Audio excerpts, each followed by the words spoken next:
La Bible regorge d'histoires qui nous enseignent de précieuses leçons sur la foi, la compassion et les conséquences de nos actes. L'une de ces histoires est la parabole de l'homme riche et de Lazare, que l'on trouve dans Luc 16, verset 19. Ce récit puissant, raconté par Jésus-Christ lui-même, offre un aperçu de l'au-delà et souligne l'importance de mener une vie qui reflète l'amour et la miséricorde de Dieu.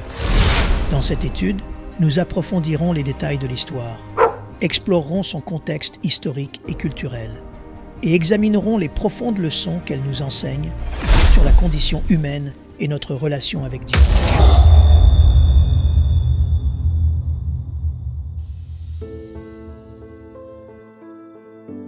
La parabole présente deux personnages principaux, un homme riche et un homme pauvre nommé Lazare. L'homme riche, qui reste anonyme tout au long de l'histoire, est décrit comme portant de beaux vêtements et festoyant somptueusement chaque jour. Luc 16, 19. En contraste frappant, Lazare est un mendiant couvert de plaies qui gît à la porte du riche, désirant même les miettes qui tombent de la table de l'homme fortuné. Il est important de noter que le nom Lazare dérive du nom hébreu Éléazar, qui signifie « Dieu a aidé ». Ce détail, souvent négligé, suggère que malgré sa pauvreté et sa souffrance, Lazare avait une connexion avec Dieu que l'homme riche n'avait pas. L'histoire se déroule dans une ville non spécifiée, probablement en Judée, pendant le ministère de Jésus. La maison de l'homme riche, avec sa porte et sa grandeur implicite, aurait été une vue familière pour les auditeurs de Jésus, tout comme la présence de mendiants dans les rues. La parabole passe rapidement de la vie terrestre des personnages à leur mort. Lazare, qui a beaucoup souffert dans sa vie, meurt et est emporté par des anges auprès d'Abraham. Luc 16, 22. Ce détail est significatif, car Abraham était révéré comme le père de la foi juive et un symbole de justice. Être aux côtés d'Abraham dans l'au-delà était compris comme un lieu de réconfort et de bénédiction. En revanche, l'homme riche meurt également, mais se retrouve dans le séjour des morts,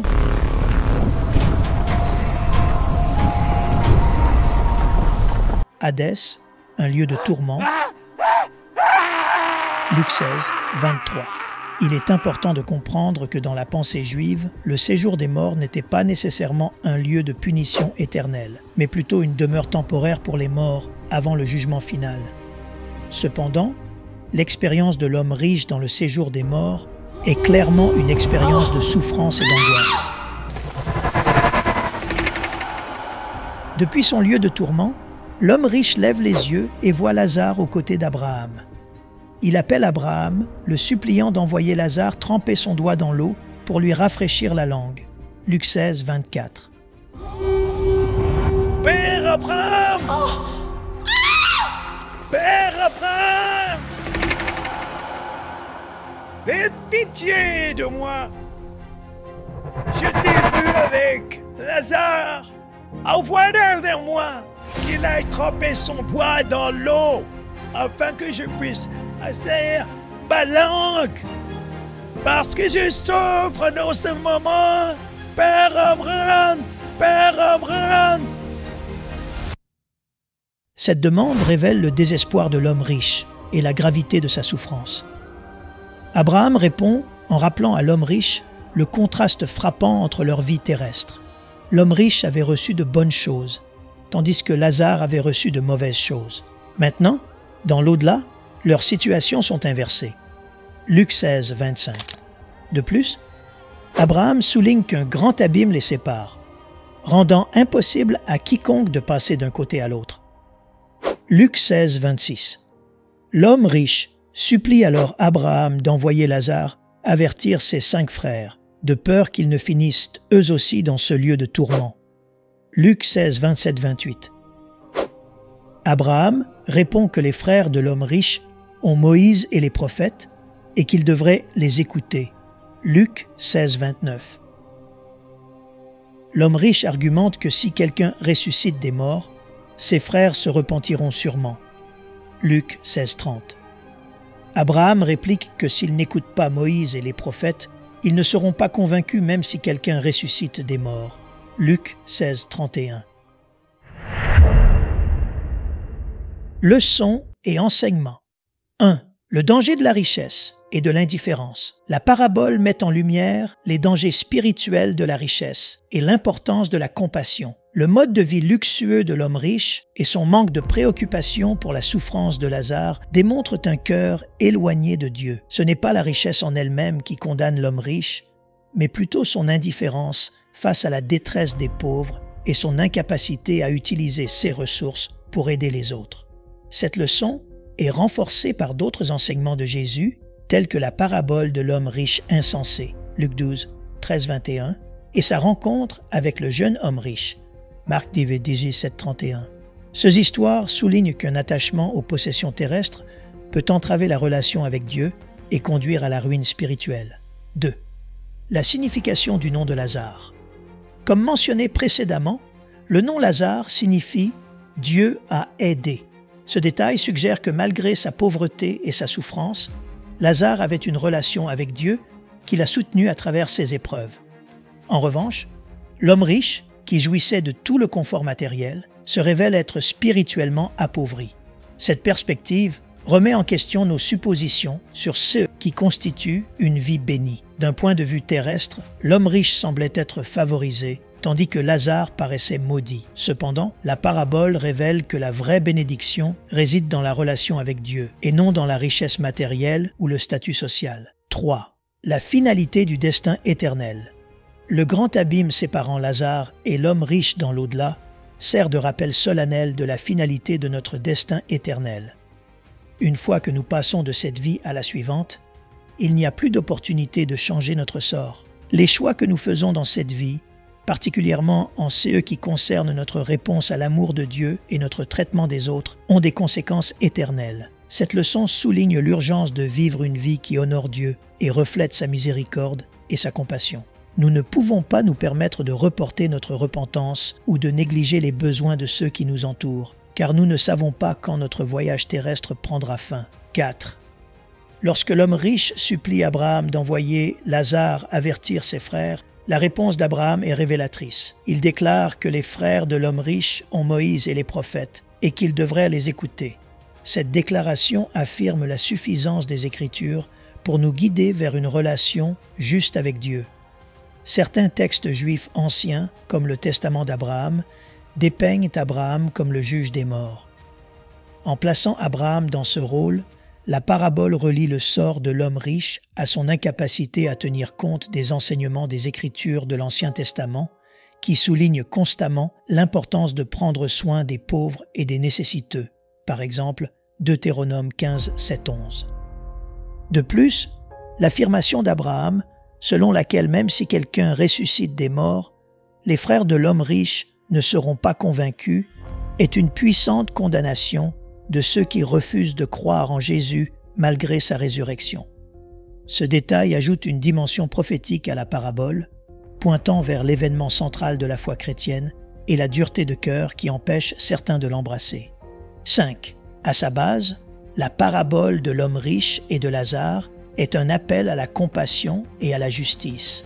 Elle nous met au défi de regarder au-delà de notre propre confort et de voir la souffrance des autres à travers les yeux de Dieu. Elle nous rappelle que notre foi doit se manifester par des actes tangibles d'amour et de miséricorde, particulièrement envers ceux qui sont marginalisés et opprimés. Ce message fait écho à travers les enseignements de Jésus et du Nouveau Testament. Jacques 2, 14-17 déclare que la foi sans les œuvres est morte et que la vraie religion implique de prendre soin des orphelins et des veuves dans leur détresse. Matthieu 25 décrit le jugement final, où les justes sont loués pour leurs actes de compassion envers les affamés, les assoiffés, les étrangers, les nus, les malades et les prisonniers, tandis que les injustes sont condamnés pour leur incapacité à faire de même. Conclusion. La parabole de l'homme riche et de Lazare est une histoire puissante et provocatrice qui remet en question nos suppositions sur la richesse, la souffrance et le destin éternel. Elle nous invite à examiner nos propres vies et à considérer comment nous répondons aux besoins des autres et à l'appel de Dieu.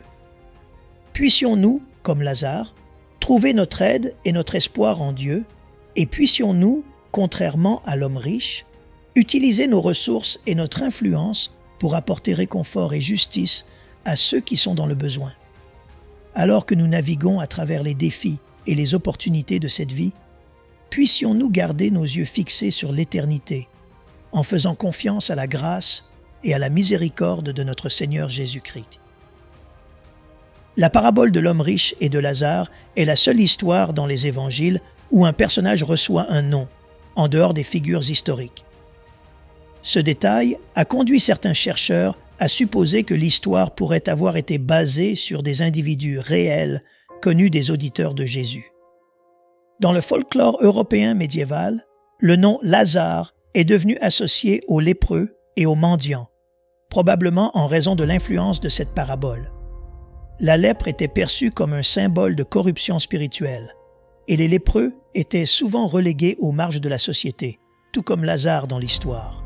La parabole a inspiré de nombreuses œuvres artistiques et littéraires à travers l'histoire, notamment des peintures de Jacopo Bassano et Domenico Fetti, un poème de Rainer Maria Rilke, et une nouvelle de Fyodor Dostoïevski. Certains chercheurs ont noté des parallèles entre la parabole de l'homme riche et d'anciens contes folkloriques égyptiens et juifs qui présentent un renversement de fortune dans l'au-delà. Cependant, la version de Jésus est unique dans son accent, mis sur les dimensions éthiques et spirituelles de la vie des personnages et sur la finalité de leurs destins éternels. L'histoire de l'homme riche et de Lazare est l'un des rares passages de la Bible qui fournit une description vivante de l'au-delà. Bien qu'elles ne doivent pas être prises comme un compte-rendu littéral et exhaustif de l'au-delà, elle offre néanmoins des aperçus importants sur la réalité des conséquences éternelles et la nécessité d'aligner nos vies sur la volonté de Dieu. Certains auteurs chrétiens primitifs, comme Irénée et Tertullien, voyaient l'homme riche et Lazare comme représentant respectivement les gentils et les juifs. Ils interprétaient la parabole comme un commentaire sur le paysage spirituel changeant de l'Église primitive, où les gentils, représentés par Lazare, étaient accueillis dans les bénédictions d'Abraham, tandis que de nombreux Juifs, représentés par l'homme riche, se trouvaient coupés de leur héritage spirituel en raison de leur rejet de Jésus. Nous aimerions vous donner l'opportunité de faire de Jésus le Seigneur de votre vie. Voulez-vous bien prier avec moi? Dites: Seigneur Jésus, je me repens de mes péchés. Viens dans mon cœur. Je fais de toi mon Seigneur et Sauveur. Et merci Seigneur pour le baptême du Saint-Esprit en moi.